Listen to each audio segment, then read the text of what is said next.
Sono un Nortenicast.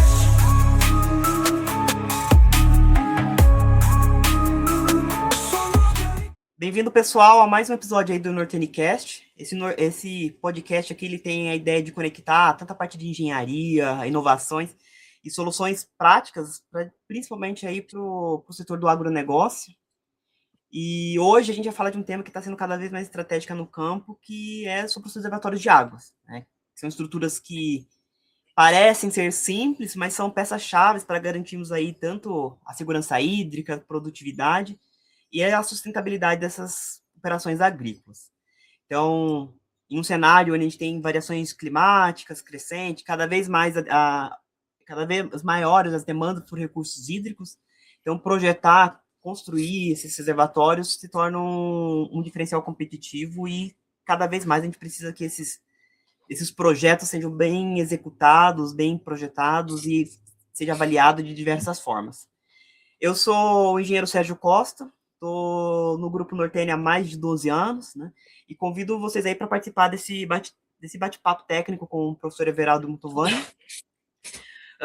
Me apresentando, eu sou engenheiro civil de formação, mas tenho especialização e mestrado em geotecnia. Foco bastante nas obras que têm geomembranas nos reservatórios de água para o agronegócio. Também sou hidrogeólogo, e então tenho uma bagagem bastante extensa quando se fala aí tanto na segurança de barragens, quanto também na segurança dos reservatórios para o agronegócio.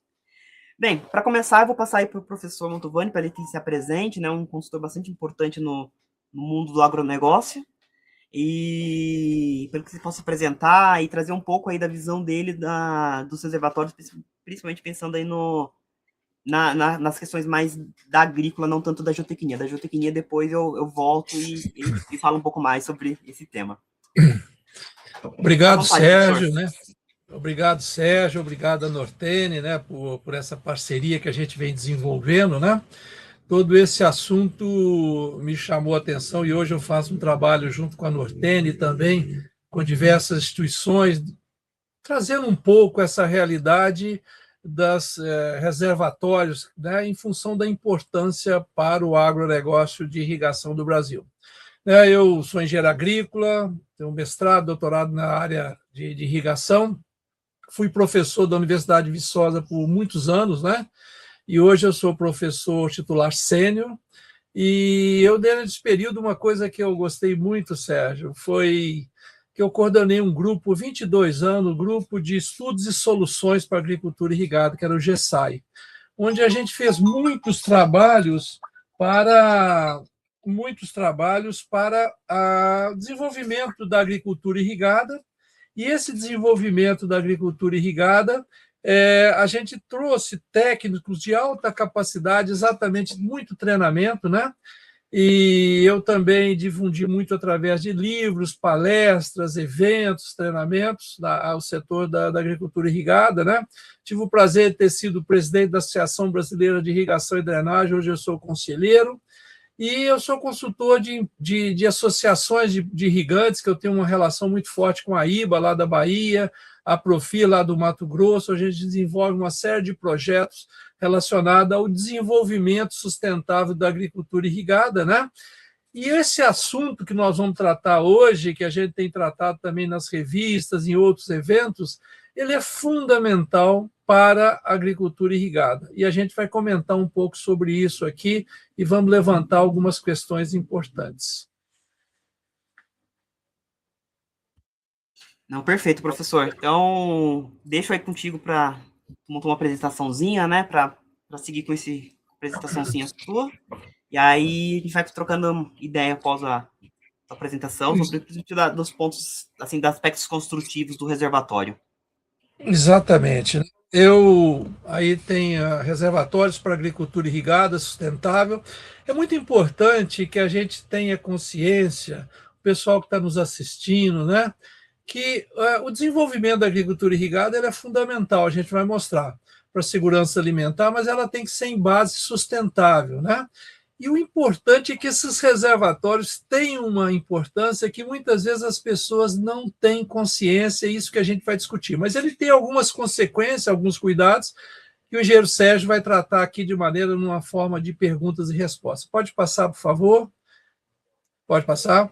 Então, quem precisa, mais ou menos, volta anterior, por favor. Então, aí o agronegócio brasileiro ele é muito importante, né? Nós partimos da década dos anos 1970 de ser importador de alimentos para ser um dos maiores produtores do mundo. Aí tem um pouco soja, milho, algodão, café, todas essas culturas. O Brasil se tornou o maior exportador de algodão, né? É o maior exportador e produtor de soja do mundo. E aí a gente tem também a área de hortifruti, né? De uma forma muito forte, mas pode crescer muito mais. E do lado direito, para mim, aí é uma das figuras mais emblemáticas que a gente precisa entender. Em verde, acima, nós temos o Balança Comercial Brasileiro do Agronegócio, em vermelho, os outros setores, e essa linha que cresce aí é a média brasileira. Então, a gente observa que o agronegócio tem sido fundamental para a balança comercial brasileira, para esse recurso que a gente tem e que garante a soberania do país. E nós temos dois tipos de agricultura que se complementam: a agricultura de sequeiro, onde ela depende exclusivamente da chuva. Então, você tem problemas relacionados a alguns problemas que podem acontecer relacionados a quê? Safra única, em alguns locais mais privilegiados, safra dupla, né? Parcial, tem ano que consegue, tem ano que consegue. Os cultivos perenes com variação de produtividade, pastagem também com ocupação, unidade animal muito mais baixa, variando no período de chuva. E quando eu entro na agricultura irrigada, aí a gente posiciona as chuvas, né, com apoio das águas superficiais, onde entra uma primeira e segunda safra garantida e até uma terceira safra, cultivos perenes, hortifruti com alta produção, tudo estufa em condições de campo, e pastagem com alta ocupação. Então, a agricultura irrigada traz esse componente de crescimento do agronegócio, e a ideia hoje, Sérgio, que a gente tem passado, é que esse crescimento da agricultura irrigada seja sustentável e prioritariamente em áreas já antropizadas, ou seja, área que já tem agricultura de sequeiro, que a gente pode crescer muito. Por favor, passa mais um. E aí nós temos que tudo isso, nós temos autodesenvolvimento tecnológico, né? E que nós vamos postar também esses reservatórios. Então, sistemas de irrigações modernos, seja aspersão, localizada, pivô, carretel. Nós temos sistemas de automação de alto nível, nós temos manejo de irrigação. O Brasil é um país de maior avanço de manejo de irrigação no mundo, as maiores empresas estão aqui, né? Emissões de alta performance, pivô, né? Então, nós temos toda essa tecnologia. Pode passar? E essa tecnologia permitiu que o Brasil aí está uma figura mostrando a evolução da agricultura irrigada desde o ano 2000 até atual, né? Onde o Brasil, no início dos anos 2000, crescia 100 e poucos mil hectares por ano. Já em torno de 2010, ele começa a crescer em 200 mil hectares. E em plena pandemia, 2020-2021, ele dispara um crescimento de agricultura de forma sustentável para 400 mil hectares. Os motivos desse crescimento estão aí, né? Ações governamentais, ações internas, externas, não vou entrar muito em característica aqui, né? Mas isso está aí para o pessoal verificar. E uma das coisas fundamentais, né, que a irrigação possibilita é a otimização dos ativos. Gente, tudo que a gente compra, eu compro um aparelho na minha casa, eu quero mais usar ele possível. Eu compro uma cafeteira, eu compro um liquidificador. Se aquilo não tem uso, a gente se sente que o investimento não foi tão satisfatório. E o produtor que tem terra, tem um sistema de produção, tem máquina, quando ele irriga, ele permite a valorização, né, trazendo sustentabilidade ambiental, já que nós temos leis mais preparadas do mundo na área de recursos hídricos. A questão social importantíssima também e a questão econômica que a agricultura irrigada traz. Pode passar? E aí nós chegamos que, exatamente, o Brasil, nós temos uma outorga de direito do uso de água, né? Nós temos as águas superficiais, as águas subterrâneas, O Brasil tem, e muitas vezes as pessoas que não são do setor acham que a utilização das águas para irrigação, principalmente para qualquer uso, ela é feita de maneira espontânea. Eu vou na beirada de um rio, eu cavo um poço. Não, existe toda uma legislação e a agricultura irrigada cresce sob essa legislação de 1997, que é a Lei das Águas, a Lei 9433, que regula tudo isso. E a gente tem manejado água subterrânea, água superficial, são diferentes, complementares, e tentando ver, gente, o produtor irrigante é o principal interessado que as águas tenham uso eficiente, adequado e sustentável, porque se houver diminuição daquela quantidade ou uso inadequado, ele vai ser a primeira a pessoa a ser afetada economicamente. É claro que a população também a gente tem que priorizar, já que as águas são de uso comum e não é de uso exclusivo. Pode passar? E aí insere a questão da aplicação e importância dos reservatórios, que a gente vai comentar outros detalhes depois. Pode passar? O que acontece? Aí eu coloco uma figura da evolução da lâmina de projeto. Para vocês terem uma ideia, isso aqui é um caso do oeste da Bahia, mas tem outras regiões similares. A gente começou, né, a gente projetava sistema até o ano 2000 com uma lâmina de 10 milímetros, ou seja, eu tinha um sistema de aplicação, eu pedi uma autorização para uso de água para aplicar 10 milímetros. O que é 10 milímetros por dia? É 10 litros por metro quadrado. Então, essa é uma lâmina que a gente trabalha com ela, é uma lâmina alta. Com a melhoria da tecnologia, isso foi melhorando, menor que 10 milímetros em 2000, 2005. 2005 a 2010, a gente entrou muito forte com o manejo de irrigação e viu que podia diminuir isso para 7,5. Aí, 2010, 2015, a gente começou a entender mais essa dinâmica, já dimensiona projeto com lâminas menores de 7,5. E aí entra uma grande revolução, que são a engenharia de sistema, mais automação, mais manejo. A gente começou a reduzir essa lâmina para 5,5, porque a gente organiza. E após o ano 2020, mais ou menos, um pouco antes, um pouco depois, né, nós começamos a ver muito forte a presença de projetos com lâminas menor que 5,5. E o que entra para permitir isso? São os reservatórios. Então, quando eu entro com os reservatórios, eu tenho imediatamente uma capacidade de irrigar com a mesma quantidade de água, como nós vamos mostrar. Pode passar? Pode passar? Esse aí, não? É mais um, volta um, por favor. Volta um, por favor. Esse aí. Então, nós temos aqui uma visão das áreas irrigadas, os reservatórios que podem ser circular, podem ser retangulares, podem ser triangulares, se adaptando ali. E esses reservatórios, eles têm uma capacidade de promover uma quantidade de água para o período mais seco, onde você tinha que projetar o sistema com 5, 6, 7, você pode projetar com menos a lâmina de irrigação, e com isso você, por uma mesma outorga, consegue expandir essa área irrigada. E aí, passa, por favor, a seguinte aí. Né? Então, nós temos dois usos principais na agricultura, uma impermeabilização dos canais, né? Importante quando você conduz a água, evitando a infiltração, mas dentro do que nós estamos prioritariamente falando aqui, os reservatórios, eles permitem vários itens, eu citei 7 aí mais importantes. O primeiro deles, segurança, né?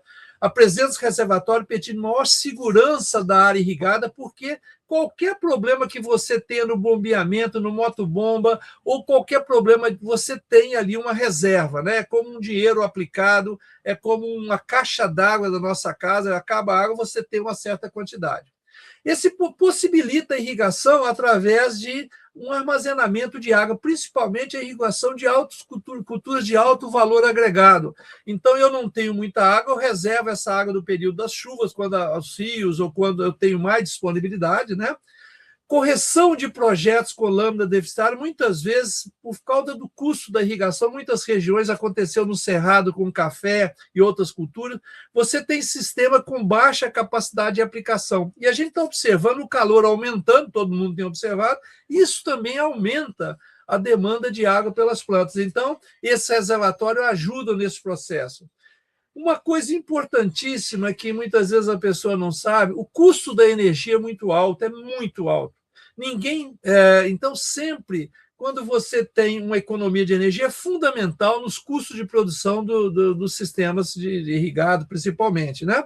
Quando você tem um reservatório desse, você consegue priorizar bombear água nos momentos de energia mais barata, que ela está mais disponível, utilizando durante o dia, por exemplo, energia solar, né? E você enche esses reservatórios para irrigar no momento mais adequado.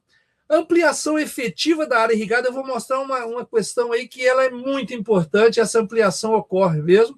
Uso seguro de água subterrânea, você imagina o produtor que tem um poço, o poço é caro, ele exige manutenção, muitas vezes a manutenção pode demorar alguns dias, se ele vai ficar sem irrigar, vai prejudicar as plantas, então se ele tem um reservatório, ele consegue fazer a manutenção dos sistemas, né? E aí tem outros usos, pode passar? E aí eu queria fechar essa discussão, para depois entrar no debate aqui dos cuidados, essa questão de uso, para vocês entenderem muito bem como acontece. Eu peguei um caso aqui, uma fazenda do oeste da Bahia, que a gente tem trabalhado muito, mas valeria para Mato Grosso, valeria Piauí, Maranhão, Minas Gerais, São Paulo, e assim por diante, Paraná, né? Mas aí, então eu tenho uma fazenda, por exemplo, aqui em São Desidério, uma fazenda grande, né? São investimentos grandes, uma fazenda de cerca de 10 mil hectares, que planta cultura soja, milho, feijão, trigo, iniciando a cultura de algodão, que é uma cultura importante, né? E a irrigação atual ele faz 1.600 hectares com pivôs centrais, uma lâmina média de 7,5 e um projeto. Esses são esses pivôs azuis aqui, que vocês estão vendo aqui, esses círculos azuis na parte de baixo aqui.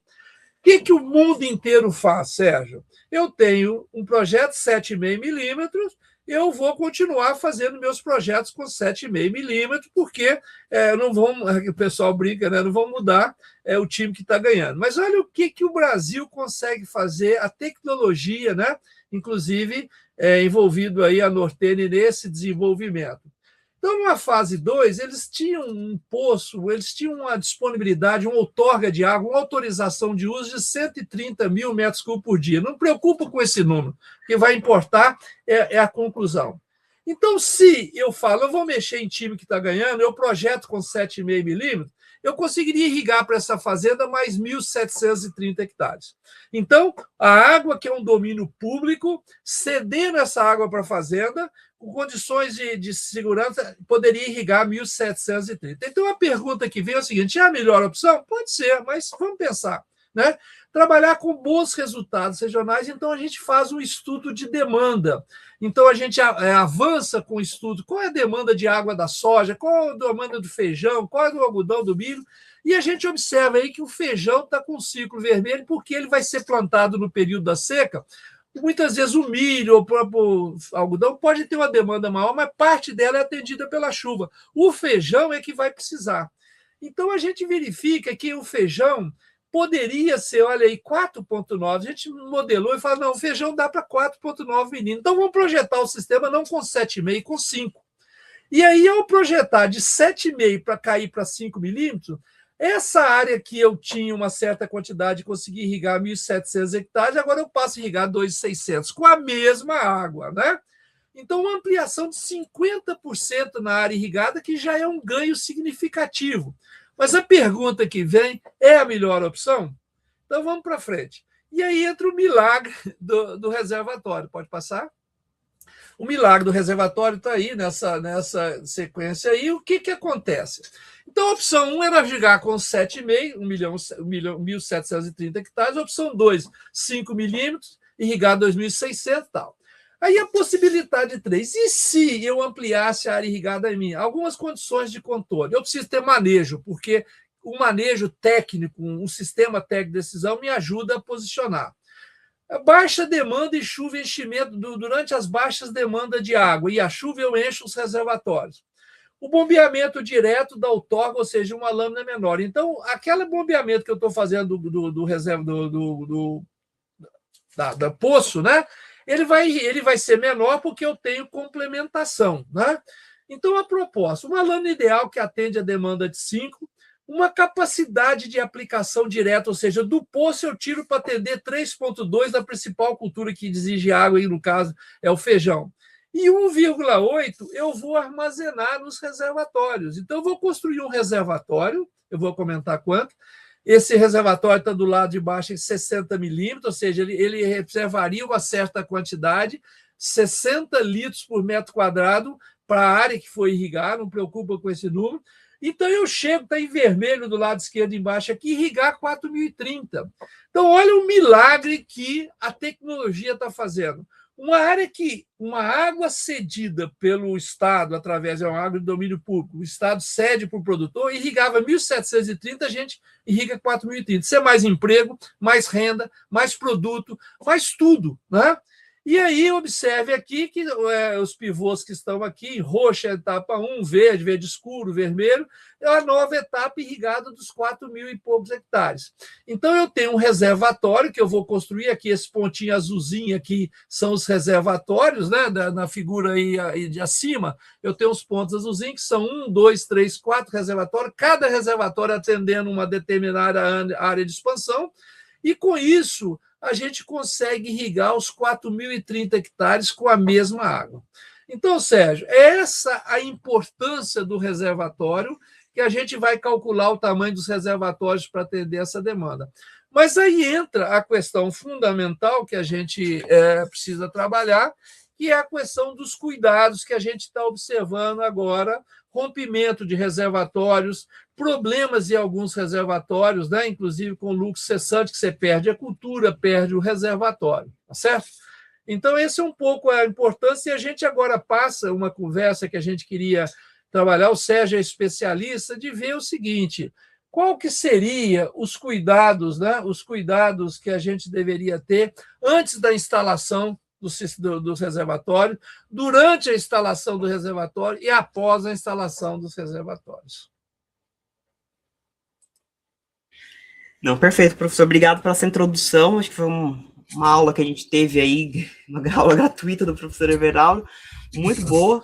Eu acho que agora trazendo um pouco exatamente a visão geotécnica da situação, né? Primeiro ponto que a gente tem que sempre avaliar quando a gente pensa num reservatório é entender que ele também é uma barragem, apesar de muitas vezes as pessoas não chamarem como tal. Independente da altura dele, se nós estamos falando aí a partir de 2 metros acima do nível do terreno, e está reservando água, ele está barrando alguma coisa, então ele é uma barragem, né? Apesar de não ser não estar barrando, na grande maioria das vezes, um curso natural de águas. E isso traz toda uma outra visão da estrutura. Não é simplesmente ir lá escavar, passar um trator esteira e isso por si só é suficiente. Não, a gente tem que avaliar a estrutura como uma engenharia específica, que é a engenharia de barragens, e que tem que ser levada em conta todas as suas particularidades e especialidades daquela área. Então, a primeira coisa que a gente tem que fazer quando a gente vai avaliar, e aí pensando, por exemplo, na questão dos tamanhos que a gente fala do reservatório, né? É avaliar o quanto que a gente tem de área disponível dentro daquele solo que nós vamos ter e o volume desejado pelo cliente. Então, com base nessas 3 premissas, a gente vai avaliar e definir qual é o tamanho do reservatório. Aí, falando um pouquinho de cada um. Quando a gente fala da área disponível, porque aí depende, né, da área que de fato que o cliente tem. Às vezes o cliente tem um volume específico, mas a área dele é pequena. Então, significa que a gente vai precisar escavar mais e aterrar mais. Se ele tem área mais aberta, então se a gente tem mais área disponível, ou seja, que não vai consumir talvez a área dos pivôs ou área de plantio, a gente pode fazer uns reservatórios com alturas menores, mas com áreas de lâmina d'água maior, né, para atender aquele mesmo volume. Se eu não tenho essa área, então acaba que varia claramente na altura e na profundidade desse reservatório. A característica do solo também é um ponto bastante específico, porque se a gente tem um solo mais argiloso, eu posso ter taludes mais íngremes. Então, o que é um talude íngreme quando a gente fala de reservatório? Pelo menos 1:2, 1:2,5. Não é recomendado de maneira alguma, as literaturas técnicas mostram que não é recomendado taludes, por exemplo, de 1:1,5, 1:1, que a gente vê, infelizmente, no campo, mas não é recomendado. Então, se eu não me engano, tem uma literatura que é a 100 barragens brasileiras, Quem for consultar esse livro, né, que é um livro bem grande, assim, uma bíblia para quem trabalha aí com barragens, lá mesmo o professor fala que é pelo menos 1 para 2,5 aí, quando a gente fala de taludes de aterros, por exemplo, né? Então, tem que tomar esse cuidado. Às vezes a gente chega em campo, o pessoal fazendo taludes com 45 graus, com 1 para 1,5. Agora, se já temos uns solos arenosos, a gente vai precisar de taludes ainda mais suavizados, porque ele já não é um solo que tem tanta coesão. Então, a gente vai ter que trabalhar aí com uma inclinação de 1 para 3, dependendo da situação, até 1 para 3,5, 4. O que isso reverte para a gente? Que quanto mais suavizado são as inclinações desses taludes, mais ele vai ocupar em área, então, consequentemente, eu perco em volume. Então, a gente vai sempre tendo que ir balizando essas características da área que eu tenho disponível, vou ver o tipo de solo que eu tenho local, vou definir a inclinação desse reservatório, pensando na estabilidade desse reservatório e pensando no processo erosivo que pode acontecer por questão de chuva. Tendo essas inclinações, eu vou vendo como que eu vou colocar esse volume dessas duas características, área e inclinação. E aí, obviamente, vou aumentando ou diminuindo a profundidade até chegar naquela geometria que é a ideal. Dentro desse ideal, o melhor dos mundos seria sempre tudo aquilo que a gente escava, a gente aterra. Tentar manter ali o volume de corte aterro no 0 a 0. Né? Então, nem sempre isso é possível. É preferível sempre ter mais corte do que aterro, porque se precisa de mais aterro, quer dizer que eu vou ter que buscar solo de outra região. Então, aumenta o meu custo de transporte de solos, né, do trecho A até o ponto B onde eu vou construir. E então, né, só por esses 3 pontos eu já falo, você vê assim, é um trabalho que você precisa realmente, né, assim, da definição da engenharia de engenhar. A gente precisa parar, pensar, avaliar. E a gente faz, é um processo iterativo, porque a gente faz pensando numa situação, daí não atende, às vezes o volume não é suficiente, a gente tem que aumentar a área, aí às vezes aumenta a área, extrapola e tem que diminuir de novo essa área, aí aumenta a altura, daí fica muito alto, daí diminui. Então, assim, é um trabalho que a gente vai e volta diversas vezes, até chegar naquilo que a gente tenta, né, compatibilizar o melhor para a maioria dos mundos, né? Nem sempre dá para atender todo mundo, mas sempre naquilo que a gente vai avaliando. Então, por exemplo, eu tive casos de projetos que o fundo do reservatório não podia ficar mais que 3 metros em relação ao nível do solo, por uma questão de sucção da água. Aí, então, beleza, então a gente limita o fundo, vamos pensando agora em área, volume e altura. Então, tudo isso é toda uma engenharia que você tem que fazer, parar, e às vezes você perde meio dia, um dia, só nessa parte geométrica do reservatório, que tem aí essas avaliações. Para além disso, né, antes mesmo disso, como eu comentei, a gente tem que avaliar a questão do solo. Então, eu preciso aí de uma investigação geotécnica competente que avalie as características desse solo. Então, mínimo do mínimo aí uma sondagem. Oi, professor, pode falar. Posso colaborar na parte inicial? Acho que Sim. você falou uma coisa importante dos volumes, né? Existe o volume de um reservatório, ele impacta armazenado no custo, né? Ou seja, quanto maior o armazenamento, maior o custo, maior o tamanho, maior o custo. Mas a gente tende a reduzir o custo à medida que você tem reservatórios maiores, o custo do metro cúbico armazenado tende a reduzir. Mas só eu acabei falando um pouco rápido ali, só para eu citar um caso de uma fazenda que está armazenando, por exemplo, 60 milímetros. Então, o que é isso? A gente calcula qual seria a quantidade de água para aquele complementação. Então, vamos supor que eu tenha 60 milímetros, que é o que eu chego aqui é necessário. 60 milímetros significa 60 litros por metro quadrado, para o pessoal que não é especialista, e 600 metros cúbicos por hectare. Então, se eu tenho que armazenar 60 milímetros, eu estou armazenando 600 metros cúbicos por hectare. Vamos supor que eu tenho uma área irrigada de 1.000 hectares, então 600 metros cúbicos vezes 1.000, eu teria 600 mil metros cúbicos. Então, o meu reservatório de água para a fazenda, eu precisaria de 600 mil metros cúbicos. Eu não posso fazer um reservatório só, posso, mas a gente costuma dividir, como eu mostrei na figura, eu coloco 1, 2, 3 ali para diminuir a movimentação de água.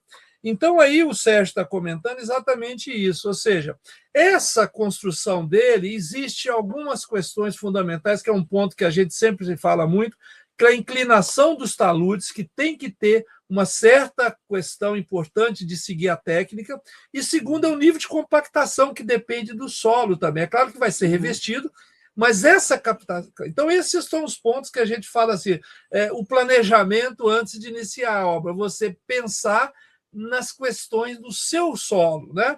Inclusive, outro dia nós conversamos um pouco, né, com o Sérgio, porque uma grande fazenda está sendo implantada, eles vão ter reservatórios e canais, e eles perguntavam ao Sérgio exatamente como é que é o solo, o que, que eu tenho que ver no solo, né? Qual que é essa questão? Eu acho que é o que você ia começar a falar, não é isso? Exatamente, porque é fundamental entender que a gente está falando de uma estrutura basicamente de terra, né? Tem, obviamente, outras possibilidades de reservatórios, né? Concreto e tal, mas nós estamos falando exatamente uso de terra. E solo é um material, né? Assim como a gente tem o concreto armado, né? É um material, assim como a membrana, então a gente precisa saber as características desse material para entender a mecânica desse material. Né? Então, como vai se comportar quando compactado, quando não estiver compactado, como que a água passa de um ponto A a um ponto B, então tudo isso é avaliado. Então, cabe aí uma investigação geotécnica específica para os reservatórios de água para barragens, né? Então, por exemplo, se a gente pega uma caracterização geotécnica para rodovias, ela tem uma outra característica. Eu não preciso, talvez, de uma investigação muito profunda, né? Elas são obras mais lineares, então eu posso, talvez, ter um espaçamento entre esses pontos. É diferente de um reservatório de água que eu preciso ver aí, ter profundidades maiores de NSPT, ter, por exemplo, uma geofísica integrada a esses SPTs. Então, assim, a investigação geotécnica acaba sendo um trabalho bastante amplo e que leva um tempo também. Então, o que eu, infelizmente, às vezes vejo que tem clientes que se preocupam com isso, que já é uma coisa muito boa, mas o timing com que isso entra às vezes já está errado, porque a gente tem que pensar na investigação geotécnica nesse momento que o professor comentou, no momento que a gente está planejando o reservatório. Então, ok, né, o professor falou ali, tem um volume, vou dividir esse volume talvez em 3 reservatórios, 4, já sabemos mais ou menos a área, enquanto está passando por esse processo aí de viabilização e se vai, de fato, vai ser construído, é o momento que eu preciso entrar com a minha investigação.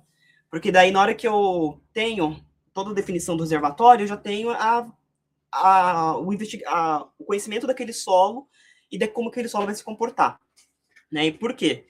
Um ponto muito chave, assim, quando a gente fala das legislações, só fazendo um adendo, é que hoje a gente caracteriza uma estrutura de reservatório de barragens não necessariamente pela altura ou pelo volume dele, né? Ou somente por isso, mas sim pelo o que a gente vai chamar de dano potencial associado, né? DPA.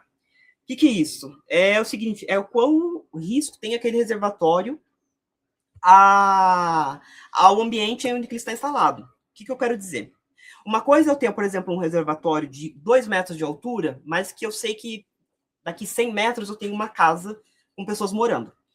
Outra coisa é ter um reservatório de 15 metros de altura, mas numa região onde não tem nenhum tipo de infraestrutura instalada nos seus 10 quilômetros, né? Pensando nessas grandes fazendas.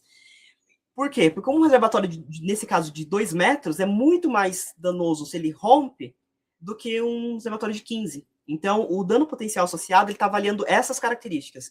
Se tem pessoas morando ajustante do reservatório, se tem infraestruturas importantes. Então, será que não tem uma rodovia? Que essa rodovia, se eventualmente acontecer um dano nesse reservatório, será que essa rodovia ela não pode ser danificada e por conta disso 2 cidades vão ficar sem comunicação direta?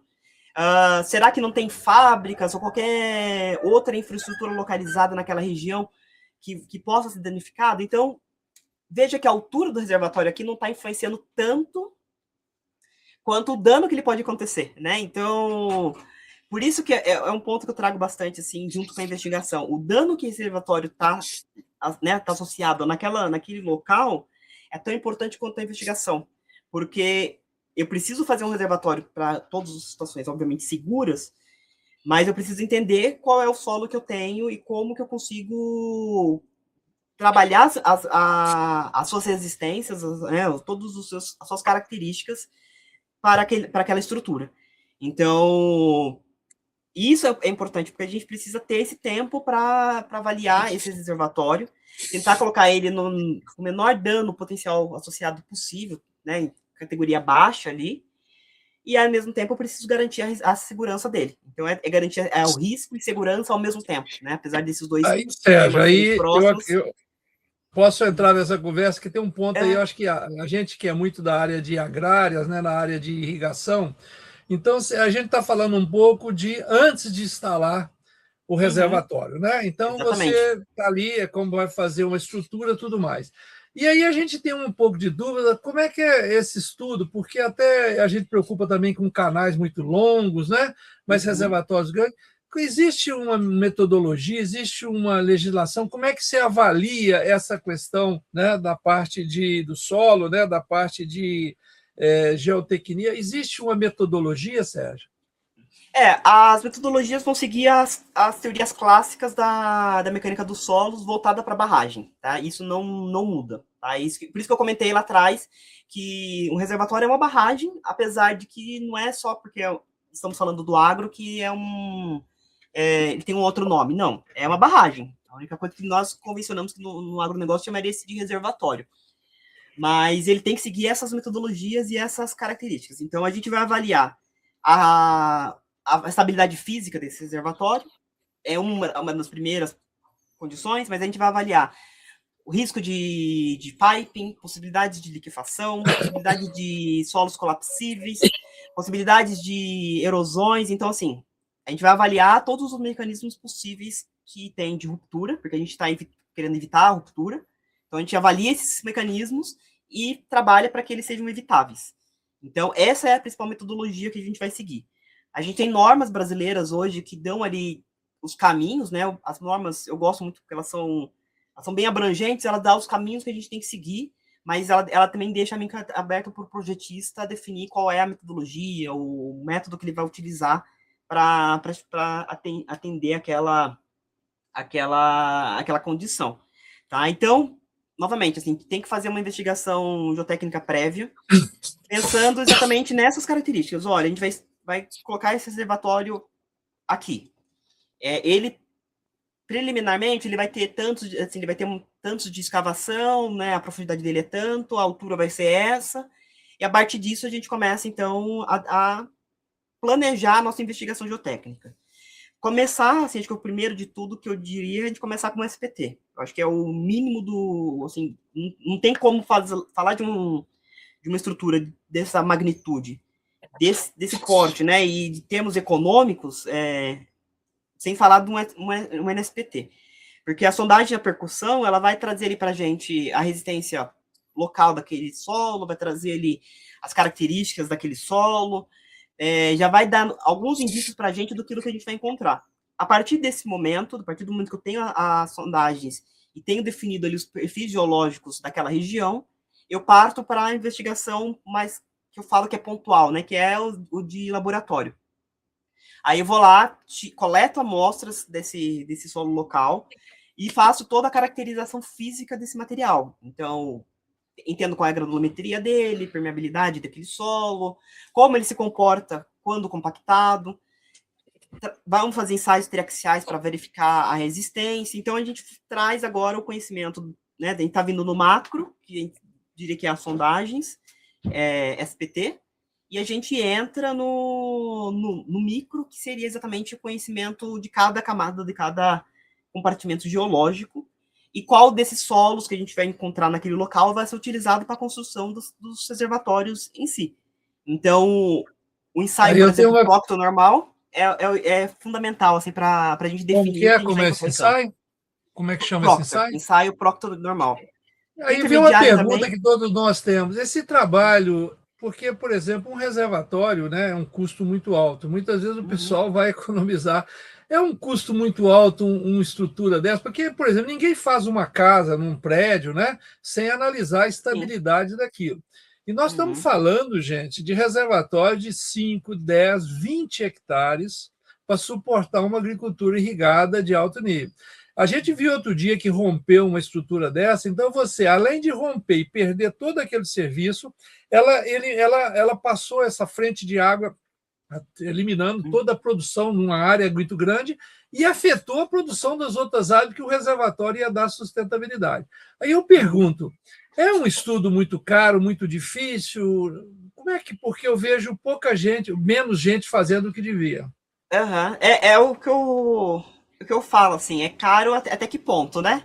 Porque é isso que tu comentou, porque se vem gerar uma possibilidade de uma ruptura, o custo de ter feito corretamente anterior era muito, muito mais barato. Então, uma investigação completa, por exemplo, assim, daquilo que a gente tem orçado, tem feito ultimamente, tem variado entre 70 a 150 mil, a depender aí do reservatório, a depender da localização, porque, infelizmente, o mais caro talvez é a mobilização. Às vezes a gente encontra a mobilização de 30, de 35 mil, né, de um ponto a outro, às vezes da onde o fornecedor está. Mas, por exemplo, a média do que a gente tem visto está mais para os 70, 80 mil ali, numa campanha de investigação que eu diria que é assim, completa. Não diria que é perfeita, porque a gente teria algumas coisas que poderia colocar a mais, mas que já nos coloca ali uns 90% de certeza daquilo que a gente está vendo, 90, 95% de certeza. Que inclui as sondagens SPTs, os ensaios de caracterização, né, granulometria, limite de liquidez, de plasticidade, índice de vazios máximos e mínimos, se for solos arenosos, e também o ensaio de Proctor normal, que é quando a gente fala de estruturas compactadas, é o mais importante aqui, porque se eu não tenho o ensaio de compactação, né, o Proctor normal, eu não consigo controlar isso em campo. O grau de compactação que a gente especifica lá, de 98% a 102% do grau de compactação, é em função daquilo que a gente encontra em laboratório. Se eu não tenho o ensaio de laboratório, eu não tenho como garantir o controle de compactação em campo. Porque eu preciso nem que ele faça em campo depois ali, né? Tem o laboratório dele, o portátil, e consiga fazer ali o ensaio em compactação, né, local. Mas eu preciso ter um dado de referência. Esse é o ponto. Se eu não tenho um dado de referência, eu não consigo controlar em campo o maquinário.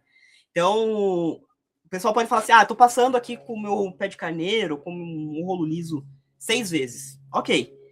Pode ser que nessas 6 passadas podem ser suficientes, ou pode ser que não. Pode ser que seja necessário, por exemplo, 8 passadas. E aí, como que ele vai saber isso? Somente fazendo um site de referência, né, que eu falo aqui como um site de laboratório, mas pode ser, como eu disse, ele pode ser que tenha um laboratório portátil, né, móvel, melhor dizendo, em campo, mas ele precisa ter esse controle. Se ele não tem o dado de referência, ele não consegue. E aí é o que eu sempre, quando eu vou fazer inspeção, uma das primeiras coisas que eu pergunto, assim, né, dentro da conversa ali, eu tento perguntar pro pessoal que está acompanhando, pro engenheiro de campo, onde foi feito o ensaio de laboratório para ter a referência. Se ele fala que não foi feito, eu já tenho certeza absoluta que aquela compactação não está sendo controlada, no sentido de ter dados, né, dados para a gente comparar e controlar. Então, pode ser que... Deixa eu até ajudar nessa questão, Sérgio. Posso ajudar num ponto aqui? Porque muitas vezes um custo, a gente falou que é caro. 2 coisas. O primeiro é que a gente não usa muito a questão de barragem por uma questão, porque como esses reservatórios são feitos fora do cauce do rio, fora do rio, eles são isentos de outorga, eles têm toda uma outra questão. Quando você pensa em barragem, você pensa barramento do rio, né? E a gente torce muito, né, e trabalha muito para que os órgãos ambientais, né, de gestão de outorga, eles não entrem nessa seara, que são construções que estão fora do cauce, que não afetam o curso do rio, a vazão do rio, assim afeta a capacidade de irrigação, como a construção de um silo, a construção de qualquer obra que você tem na fazenda. O segundo ponto, só para dar um posicionamento, se é caro ou barato, olha o que acontece. Aquele reservatório de 60 milímetros, que seria para 1.000 hectares, né? Então, nós pensamos 1.000 hectares num projeto grande, é um projeto que ficaria na faixa de 20 a 25 milhões de reais. Né? Esse reservatório de 600 mil metros cúbicos, ele ocuparia uma área de 10 hectares. E o custo dele seria mais ou menos 6 milhões de reais, para mais ou para menos, porque o custo tem a ver com o tamanho. Mas um reservatório colocando uma faixa de R$10 o metro cúbico, que para alguns lugares é caro, para outros é barato, eu teria um reservatório de 6 milhões de reais. Então, se eu tenho, né, Um levantamento que custe, por exemplo, R$ 100.000, então nós estamos falando dentro de uma obra que custa 6 milhões, né, ou 5 milhões ou 4 milhões, dentro de um projeto de 20 a 30 milhões, onde eu tenho o que vai garantir essa estrutura de irrigação, que vai garantir tudo aquilo ali, pode custar em torno de 70 a 100 mil reais. Então, é uma questão que é um investimento relativamente baixo. Baixo. Uhum. Inclusive, aí nós estamos nesse ponto, né, que eu queria avançar também um pouco, antes de iniciar a obra. Então, para fechar um pouco essa questão também, Sérgio, eu falo o seguinte: então você falou dos análises de geotecnia, que eu tenho que analisar, as análises de solo, compactação, eu tenho que ver a inclinação dos taludes, que tem que haver uma compactação, ele ser adequado. E vem uma coisa primordial aí, que agora eu começo a comprar a minha geomembrana. Então, eu tenho que colocar uma impermeabilização desse reservatório. Então, eu tenho que colocar uma geomembrana.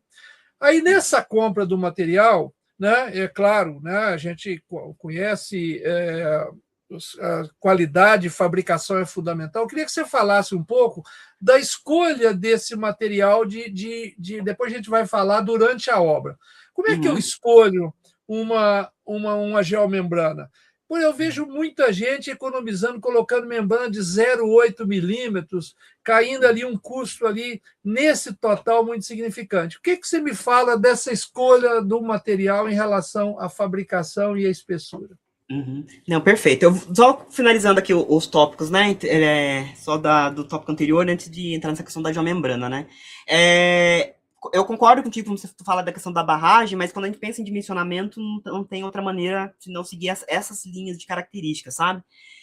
Principalmente. Não, eu concordo com isso, Sérgio. De maneira nenhuma, eu acho que tem que seguir a legislação. Tudo. Exatamente. Claro que a gente não chama ela de barragem para evitar que seja.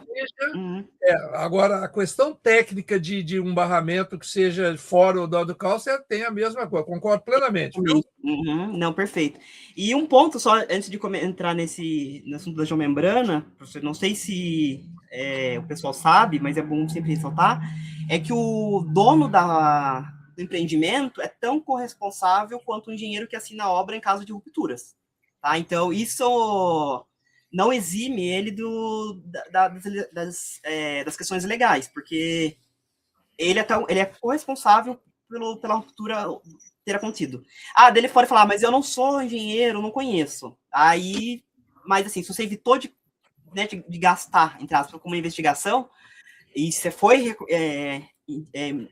orientado a fazer isso, tu é corresponsável sim quanto a isso, tá? Então, é sempre importante pautar isso, que o engenheiro que assina a obra, que dá ali o laudo de estabilidade, não vou dizer estabilidade, porque a gente só não avalia somente estabilidade, né? Outros mecanismos de rupturas além da estabilidade física. Mas é importante que tanto o engenheiro que assina, quanto o dono da fazenda, né, o proprietário da fazenda, é corresponsável pela segurança daquele reservatório em si. Então, se der um problema, ele não está isento de qualquer passivo assim, jurídico, tá? De qualquer acionamento jurídico. Mas, entrando na questão da geomembrana em si, né? A geomembrana, pela Nortene mesmo, a gente fala bastante disso, assim, é um excelente material para impermeabilização, porque ele tem um baixíssimo coeficiente de permeabilidade quando comparado aí, por exemplo, a uma argila compactada, né, que seria o solo que o pessoal utiliza aí quando não se utiliza a geomembrana. Mas, mesmo assim, a geomembrana de 1 milímetro ali tem uma eficiência de quase 10 mil vezes mais... ela é 10 mil vezes mais eficiente do que um solo muito bem compactado. E isso quando a gente está comparando uma espessura de 1 milímetro, 1,5 milímetro, com 45 centímetros de argila compactada. Então, quando a gente pega os dados, de fato, a gente não tem como não tem como comparar um solo assim, muito bem compactado com a eficiência de uma geomembrana. Estão em níveis assim, muito distantes uma da outra. Só que a geomembrana ela tem que ser, novamente, ela tem que ser bem produzida, ela tem que ter todo um controle de qualidade do material em fábrica. Então, a fábrica tem que ter todo o controle de tração, rasgo, perfuração. E assim como temos que ter o controle no campo, que a gente já comenta em seguida. O que a gente define assim, em termos de espessura? Né? A melhor maneira de a gente definir a espessura da geomembrana é identificar as deformações máximas que aquele reservatório possa encontrar na sua vida útil de trabalho. E aí, novamente, a gente volta para a investigação geotécnica. Se eu não sei o comportamento daquele solo, eu não consigo saber o quanto aquele solo vai se deformar. E aí o que a gente percebe? Que quanto maiores as deformações, maiores são as possibilidades de rasgos e maior, consequentemente, a passagem da água pela geomembrana em função da permeabilidade daquele solo local. E tanto que a gente percebe nas rupturas que tem geomembrana envolvidas, na grande maioria delas, praticamente em 95% das rupturas, acontecem porque o solo deformou e a geomembrana ela vai rasgar com a sua deformação. Então ela não vai aguentar mesmo. A geomembrana ela não vai ter não é um elemento de reforço. Então qualquer tracionamento excessivo na geomembrana, ela vai se romper e vai passar. Então, como que a gente determina aí a espessura dela? Pensando basicamente nas deformações que aquele solo local possa acontecer. Se não tem esse estudo mais detalhado aí de um engenheiro geotécnico, principalmente, a regra, por via, assim, né, por via de regra, até 5 metros 0,8, mas eu já iria para 1 milímetro, aí de 5 a 8 metros, 1 milímetro, 1 milímetro, e acima disso, 1,5 milímetro. Tá? Então, eu sou da linha que de 0,8 a gente não deveria nem usar para isso, porque é uma membrana muito fininha para uma condição muito, muito importante. Então, eu faria com pelo menos 1 milímetro aí. Mas, novamente, é importante que seja feito esse dimensionamento, considerando aí as possíveis deformações que o solo local vai suportar. Então, deformações pontuais, a geomembrana vai existir, é normal, né? Nenhuma estrutura ela é fixa. Mesmo barragem de mineração, por exemplo, são aquelas estruturas muito grandes, muito bem compactadas, controladas.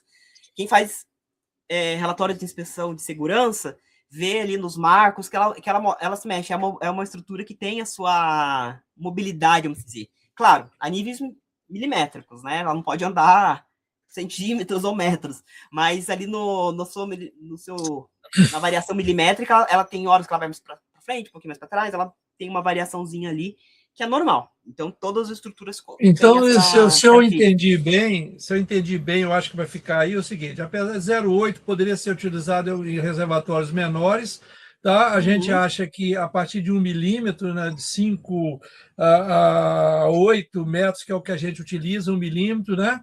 E com valores maiores de 1,5. E aí, exato, eu acho até pela questão do tempo também, para a gente... Eu queria entrar um pouco durante a obra. Então, eu já tenho os trabalhos, eu já tenho a análise geotécnica, eu escolhi o meu material, minha geomembrana, de um produtor que eu conheço, inclusive a fábrica de vocês aí da Nortene. A gente conhece como isso é importante, uma fábrica que tem uma qualidade, né? E uma série de questões. Bom, aí eu estou com tudo pronto, eu fiz isso aí, e aí vem a obra, né? Então, aí, Sérgio, eu queria que com a experiência que você tem, alguns cuidados em relação à obra, né? Já falamos da compactação, já falamos, mas um ponto que eu vejo que é nevrálgico, que é fundamental, é a questão da instalação da geomembrana. Aí é o ponto, se você pode usar uma membrana certa, fez tudo certo, mas vamos supor que você vai, nessa instalação, eu queria que você comentasse um pouco para o nosso pessoal entender que, fazendo tudo certo, fazendo tudo antes de iniciar a obra, essa seria uma etapa agora bem específica, nível profissional, a equipe que vai instalar, que tem a capacidade, e, claro, também nos testes que a gente tem que fazer após essa solda. Você podia comentar um pouco disso para a gente, Sérgio? Claro, vamos lá. A questão... Exatamente, vamos precisar considerar que está tudo otimizado, né? Que o solo já foi bem compactado, toda a avaliação geotécnica ok. Primeiro ponto, antes de instalar a geomembrana, lembrar que a gente tem que fazer um trabalho aí de limpeza da sua superfície, então não pode ter rochas. Se tiver material pontiagudo, a gente tem que pensar numa proteção contra o funcionamento da geomembrana. Então, né, esse trabalho aí de entendimento da superfície de aplicação tem que ser feito aí antes da instalação da geomembrana. Mas, considerando aí que todos esses itens já foram atendidos e foram verificados, a gente segue para a instalação da geomembrana em si. Eu brinco falando que é basicamente um casamento, né? Eu preciso de um material de boa qualidade com uma instalação também de boa qualidade. Se uma das duas falhar aqui, esse casamento acaba. Então, se eu tiver um material de baixa qualidade, não adianta eu ter um instalador muito bom, que tem muita experiência, que trabalha na mineração, enfim, com as melhores máquinas, porque não vai soldar. O inverso também acontece a mesma coisa. Não adianta eu ter um material muito bom e um instalador que não sabe o que está fazendo. Ou que os maquinários não estejam calibrados, ou que sejam maquinários de baixíssima qualidade, aí, ou que não atenda às necessidades. Então é importante, sim, saber que, primeira coisa, antes de todo o trabalho, a gente tem que fazer os ensaios de pré-solda, assim como a norma 16199 nos recomenda. Então, temos 2 turnos de trabalho, né, parte da manhã e parte da tarde. Ao início do turno da manhã, a gente faz um ensaio de pré-solda, e no início do período da tarde, a gente também faz um novo ensaio de pré-solda. O que é um ensaio de pré-solda? Na verdade, ele vai pegar uma amostra de geomembrana, vai fazer ali uma solda, vai tirar corpos de prova dessa solda e vai testar no tensiômetro, tal como a gente faz o controle das soldas que, de fato, vão estar em campo, vão estar, né, funcionando ali. Então, ele precisa fazer esse teste passando nos parâmetros dados ali pela ABNT 16199. Se tiver tudo atendendo, ele pode começar a instalação em si. Então, é importante ali ele garantir que tem ali uma sobreposição mínima de 15, né, de 15 ali, até, dependendo de alguns bactérias, até um pouquinho mais, mas na faixa de 15 centímetros de sobreposição do material. O material tem que estar limpo, tem que estar íntegro, então por isso que é até interessante a gente ver a fita, né? Pessoal, tem materiais que a gente pode fornecer com a fita de proteção, porque aí, conforme o operador vai tirando a fita, garante-se que as superfícies de contato vão estar limpas, assim, sem nenhum tipo de sujeira, qualquer tipo de contaminação que possa danificar a nossa instalação da geomembrana. E aí ele vem com o maquinário, tem um maquinário específico, que a gente chama de termofusão, que vai fazer basicamente uma fusão por temperatura, né? Daí vem o nome da máquina, né? Termo, de temperatura, e fusão, porque vai unir. Então ele aquece, o maquinário naquele ponto, ele aquece a geomembrana a ponto de derreter ela, tem uma pressão que junta uma sobre a outra, e depois que o maquinário passa e essa solda esfria e o material solidifica novamente, então ela meio que se juntam e vira um material só naquele ponto de intersecção. Então, esse é o primeiro passo aí que a gente tem para garantir que a solda por termofusão esteja correta, esteja executada corretamente, tá? Para não ter danos. Digo que 90% aí, pelo menos, das nossas soldas são de termofusão. Então, ela é uma solda que tem um ponto muito chave na hora na qualidade da nossa instalação. Então, fez o ensaio de pré-solda, depois disso, a cada 150 metros, eu tenho que ir lá e tirar uma nova amostra para ensaiar e garantir que essa solda esteja feita com qualidade. Entre os ensaios, a gente vai ter teste de ar, que é pressurizar no interior daquela solda, né? Vai colocar ar, vai fazer uma pressão. Se algum ponto não tiver as duas geomembranas não estiverem em contato, a pressão vai sair, então a pressão não vai se manter. Então, assim, bem em linhas gerais, o que é feito no ensaio. Outros ensaios, como o Spark Test, está pedindo os ensaios aqui. E também, aí eu tiro umas amostrinhas para fazer no tensiômetro, né? Cisalhamento e descolamento, para atender o que a norma vai nos pedir, tá? Sérgio, então eu observo o seguinte, é interessante, né, que a escolha dessa equipe, ela tem que seguir alguns padrões de qualidade, né? E muitas vezes o produtor não tem condição de saber. Ele pode achar que uma equipe é competente, fez um trabalho aqui ou ali, mas ele não tem condição de avaliar. Como é que existe algum trabalho, duas coisas que eu queria. Existe algum trabalho, por exemplo, da Nortene? Deu uma travada aqui, mas acho que eu consegui pegar aqui a fala do professor, vou respondendo. Um ponto, assim, chave, eu acho que, né, tem que falar, é o que eu estava falando, a empresa de instalação tem que ter conhecimento daquilo que ela faz. Hoje, por exemplo, a gente tem cursos que qualificam os instaladores. Então, nós temos, por exemplo, o curso da USP, temos o curso do Instituto Mauá também. Então, são 2 cursos assim, bastante renomados que que mais, assim, do que ensinar, eu diria, né, na grande maioria do público deles já são pessoas que realmente já trabalham com a geomembrana, mas é reforçar as boas práticas e as práticas conforme a norma 16299. Então, passar todo o procedimento, faz todos os ensaios localmente para que a turma ali, né, verifique e avalie todas as características né, de garantir como que a geomembrana vai ser instalada corretamente. Então, tem esses 2 cursos. Além disso, também tem a acreditação do IAG, que é uma acreditação internacional aí para as empresas instaladoras, que garante que aquele instalador, que aquele operador saiba, novamente, fazer todos os procedimentos e que saiba como operar os maquinários e como instalar a geomembrana em campo. Então, tem essas acreditações, eu acho que é uma primeira maneira da gente, assim, separar o trigo do joio, seria essa maneira, da gente ver quais são essas empresas que têm essas acreditações, que têm técnicos que fizeram esses cursos, é um ponto, mas também que, né, tem experiência em campo e que avalie, né, que já saiba como, novamente, fazer todo o procedimento. E para no caso da Nortene em específico, agora puxando aqui para a gente dá todo esse suporte aos nossos instaladores, assim, que são aqueles instaladores que a gente confia.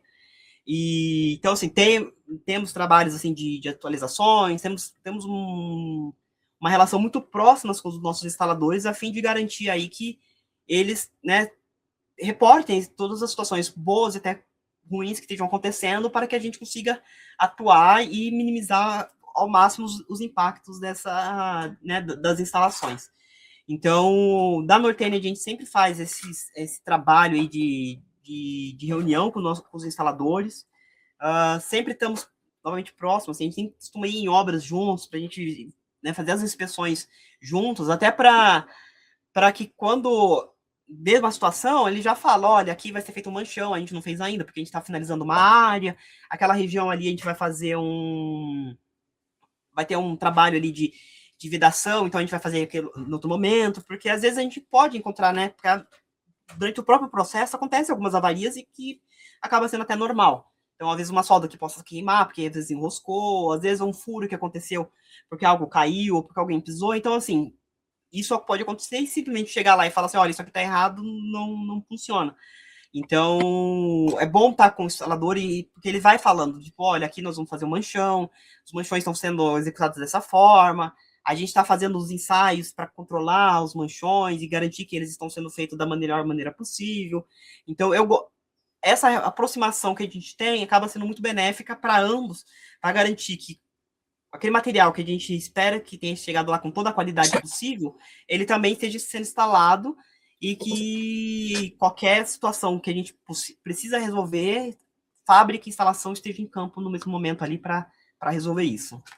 Perfeito, Sérgio. Eu acho que assim é importantíssimo essa análise, o pessoal entender que ninguém quer complicar um processo. O que a gente precisa é que é uma instalação muito importante dentro do sistema de produção, tem um custo muito elevado, e o pior que pode acontecer ao não fazer esse cuidado é você perder ou ter esse risco. E aí, dentro dessa, durante a obra, tem um ponto que todo mundo pergunta muito, é a questão da instalação da tubulação de recalque. Então, você tem que tirar essa água dentro do reservatório, então você vai passar normalmente uma tubulação que possa recolher a água desse reservatório e ser bombeada, né, para o pivô, para o sistema de irrigação localizado. Para a gente terminar essa parte de durante a obra, como é que você vê essa questão da instalação dessa tubulação? Quais são os cuidados? O que né, vocês recomendam em relação a isso? Eu sempre brinco falando que o melhor dos mundos, para mim, enquanto geotécnico, vendo a estrutura enquanto a estrutura, né, do solo, seria que não tivesse essas tubulações no meio do reservatório, né? Mas eu sei que geram aí outras condições aí para a questão da adução e enfim. Mas por que eu digo isso? Porque o ponto da tubulação acaba sendo o ponto crítico, né, o calcanhar de Aquiles ali dos nossos reservatórios. Por quê? Porque dentro como a tubulação ali, ela tá puxando água, né, com uma força bastante agressiva, assim, vamos dizer, gera vibração. Então, se tem vibração, é local que possa ser que tenha ali a gente tem que ter um trabalho um pouco mais delicado, vamos dizer, um trabalho um pouquinho mais artesanal, mais manual, com mais detalhes, nesse revestimento dessas tubulações. Porque se tiver qualquer vazamento por essa região, junto com uma vibração de água, é muito fácil nessas regiões da gente gerar aí caminhos preferenciais e que possam vir à ruptura do reservatório. Quando a gente fala, por exemplo, de reservatórios construídos em areia, essa é uma condição muito crítica, porque quando a gente tem vibração e água, a areia ela deixa de se comportar como um sólido, ela se transforma, ela tem um comportamento de líquido, né? Ela liquefaz. Então, ela perde totalmente a sua resistência em termos de tensões efetivas, e aí ela meio que vira como se fosse uma água, ela esparrama. Então, as rupturas que acontecem por conta de vibração e água estão vinculadas a isso. Então, é um local que a gente tem que ter ali, como disse, um bom detalhe. Do ponto geotécnico, é importante talvez ele fazer um solo cimento, fazer algo que, naquele entorno, talvez 1 metro para cada lado e para cima e para baixo das tubulações, ele tem um trabalho ali mais solidificado, não seja um solo tão fofo, até porque é uma região um pouco difícil até para fazer a compactação local. Então, tem que tomar esse cuidadinho. Da geomembrana, mesma coisa. A gente tem ali uma região que tem muita interferência.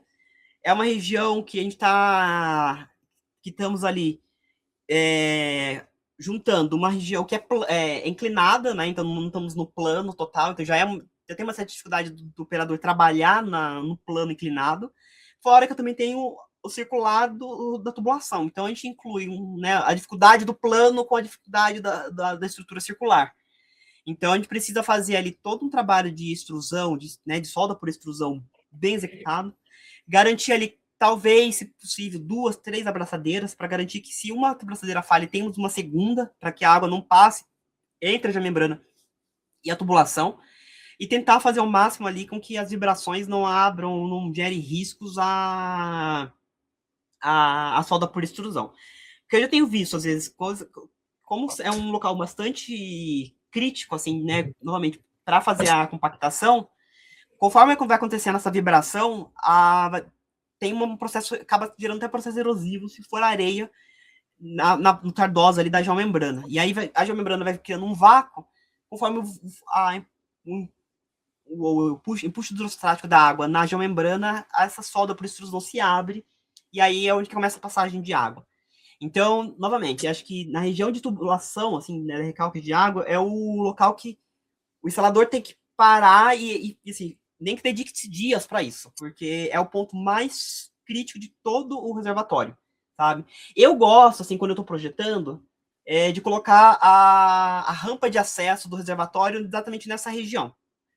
Eu sei que às vezes encarece um pouquinho mais em relação da tubulação, porque aumenta-se, obviamente, o custo aumento o comprimento da tubulação, mas quando eu coloco ali uma rampa de 5 metros de um lado, 5 metros do outro, mais a crista, eu acabo que eu tenho na região de solo de uns 15 metros. Então, eu tenho uma crista muito maior do que numa região que eu teria somente a crista. Então, acaba que a resistência nesse local acaba sendo maior. Então, eu gosto, pelo menos de propor para o meu cliente, esse local de que nós vamos ter a casa de adução, né, a casa de bombas, vamos colocar a rampa de acesso nessa região também, para acessar o interior, né, e sair do reservatório. Mas nem sempre é possível por questão de custo aí da tubulação. Mas, novamente, a tubulação a gente precisa fazer aí todo um trabalho no solo e também na geomembrana muito detalhado. Eu falo assim que é um trabalho assim, bem manual, é um dia que o instalador tem que tirar só para aquilo, né? Não dá para fazer muita coisa, não. É aquilo e tem que focar naquilo, porque é o nosso ponto mais crítico dentro do reservatório, tá? Então, ali, entendendo bem, ou seja, não só a qualidade da solda, a quantidade das uniões também, mas a questão das vibrações é fundamental. Então, Célio, então acho que a gente passou um pouco antes da iniciar a obra, né? A questão durante da obra, a questão do checar toda essa questão do sol, dessas questões todas, da compactação, essa análise toda, né? E instalação também da tubulação de recalque, tem que ser de forma muito profissional. Agora, tudo bem, eu segui toda essa trajetória, eu tentei fazer o melhor, contratei as melhores equipes, fiz toda a sondagem, instalei no reservatório.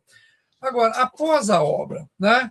Então, como deve ser essa entrega técnica? Até porque, por exemplo, a gente trabalha muito no equipamento de irrigação, que as empresas de irrigação têm uma boa entrega técnica. O que é uma boa entrega técnica? É uma explicação muito clara, todo o material que o produtor possa utilizar o sistema de irrigação. No caso do reservatório, para comentar um pouco dessa entrega técnica e perguntando também que deve orientação sobre manutenção, que tipo de manutenção, como é que é isso, orientação também em caso de observação de algum problema. Queria que você comentasse para a gente já ir fechando a nossa discussão, após o término da obra, essa entrega técnica que envolve todas essas questões, como é que você vê essa situação, Sérgio? Sim, não, perfeito. Assim, dos documentos que eu acho muito interessante, e quase eu não tenho visto no agro, é o que a gente chama de manual de operação, né? Que é um documento aí que geralmente é um documento bastante parrudo, ali, varia ali de 70 a 120 páginas, às vezes, é bem grande ele, que vai trazer todas as características que a gente tem que ter aí para garantir o funcionamento do reservatório para longo prazo. Por que eu digo isso? Porque não é simplesmente construir e operar, né? Assim, tem que fazer todo o trabalho de manutenção também. Então, a gente tem que avaliar. Vai ter que colocar grama, por exemplo, em volta do reservatório para que não tenha processos erosivos. Mas não basta ter a grama, precisa também podar essa grama. Então, tem que ver se essa grama, se ela nasceu e pegou em toda a área do reservatório. Não posso ter trechos que tem grama e trechos que não tem. Então, são essas verificações que a gente tem que avaliar. Temos que ir para campo, se possível, né, da parte do empreendedor, uma vez por mês, pelo menos, para fazer um contorno no reservatório, né, contornar ele e verificar ali se ele está tendo alguma avaria. E, se possível, com uma avaliação técnica a cada 6 meses, para que uma pessoa externa àquela estrutura avalie e fale, olha, está tendo processos erosivos nesse ponto, naquele ponto, se tem presença de cupins ou de formigueiro, que as pessoas esquecem, mas gera todo um trabalho aí que pode gerar caminhos preferenciais para a água e que pode vir gerar rupturas. Então, se tem formigueiro, vai lá, tira o formigueiro, compacta novamente, verificar se a crista não está tendo trincas, se essas trincas não são somente do sol, mas se essa trinca está demonstrando para a gente aí uma deformação que possa vir gerar uma ruptura. Então, quando a entrega técnica, assim, né, e a manutenção, a gente está falando de quê? A gente precisa ter toda a documentação de como foi construído, né, um projeto as-built daquela estrutura, e também o acompanhamento de como essa estrutura vai se comportando ao longo do tempo. Então, essa que é o pós-obra, vamos assim dizer. Então, está avaliando, até mesmo a questão da geomembrana. A geomembrana a gente não consegue muitas vezes avaliar, porque ela está embaixo da água, mas a gente consegue avaliar, por exemplo, se a água se ela está baixando mais do que devia. Então, se isso está acontecendo, pode ser que em algum lugar esteja vazando. Se está vazando, geralmente ela pode minar em algum local. Então, a gente já vê se está minando num local e ter essa avaliação. Se está minando água em algum ponto, a membrana está vazando. E aí, entrar com as medidas protetivas e reparadoras da situação, conforme a gente for encontrando elas em campo. Sempre vai acontecer, né? Então, por exemplo, processo erosivo, sempre acontece. Grama, sempre a gente precisa tratar ela. Se tem alguns casos, por exemplo, nos projetos meus, eu indico ali, por exemplo, né, um estudo da hidrologia. Então, se tem canaletas, se as canaletas estão limpas, porque tem processo de carregamento de sedimentos. Então, se essas canaletas não estão trincadas, então, assim, todo o processo que a gente tem que acompanhar ao longo do tempo que o reservatório vai estar em operação. Isso é meio que para sempre, assim, se durar 50 anos aquele reservatório, durante esses 50 anos a gente vai ter que fazer todo esse trabalho de manutenção e de mitigação de qualquer tipo de dano. Perfeito, Sérgio. Eu acho que a gente passou por uma extensa discussão importante sobre esses reservatórios, né? E exatamente passando um pouco para a mensagem final que você gostaria de deixar, também gostaria de depois deixar uma mensagem. Queria que você comentasse um pouco a mensagem para finalizar a nossa live. Antes de eu finalizar aqui, né, em nome da Nortene, eu acho que a questão é que nós estamos falando de uma obra, como tu disse, assim, tem um alto custo, né, não é uma obra de 200 mil, 300 mil, que já seria caro em alguns determinados cenários. Mas é uma obra que a gente está falando de milhões. Então, sendo bem sincero, assim, na questão da parte de investigação, na parte de projeto, é o momento que não dá para se economizar, em teoria, vamos assim dizer. Porque gasta-se muito pouco, perto do montante total, mas que garante assim, muita segurança para todos os envolvidos, seja a operação da fazenda como um todo, porque, obviamente, quem faz o investimento não quer que tenha algum problema para o engenheiro que está assinando. E mesmo assim, vou dizer assim, mesmo em obras vezes, com grandes investigações, muito bem feitas, às vezes pode dar problemas. Então, se em obras com muitos critérios acontecem situações que não são desejadas, né, em obras que a gente tem controle nenhum, isso pode se multiplicar muito mais. Então, perde-se, assim, não se perde quando se investiga, né, bem feito, quando faz um projeto muito bem executado, porque por mais que se gaste um pouquinho a mais, esse a mais, na verdade, no custo total e no que se segura, né, do que se assegura no final, acho que é bastante praticamente desprezível o a mais que a gente gastaria nessa situação, tá? Então, só acho que É importante assim, isso. a minha parte técnica seria isso mesmo. Pois então, antes de você, eu queria comentar algumas coisas, né, que a gente precisa entender, até a gente muitas vezes nos posicionar como consumidor. Então, se a gente analisa, né, a gente como consumidor numa manutenção, na compra de um carro, ou na compra de uma casa, de um eletrodoméstico, assim, essas são as pessoas. Então, eu muitas vezes, né, fazendo um paralelo, né, eu vou fazer uma manutenção no carro, tem uma peça que custa valor X ou 2X, é claro que se a pessoa me explica a qualidade, o diferencial delas, eu posso optar pelo 2X, né, e não pelo X. É claro que nós somos assim. Então, por isso, na minha mensagem final, eu queria dizer o seguinte: esses reservatórios, a primeira coisa, eles têm que ser entendidos dentro do contexto geral de um projeto.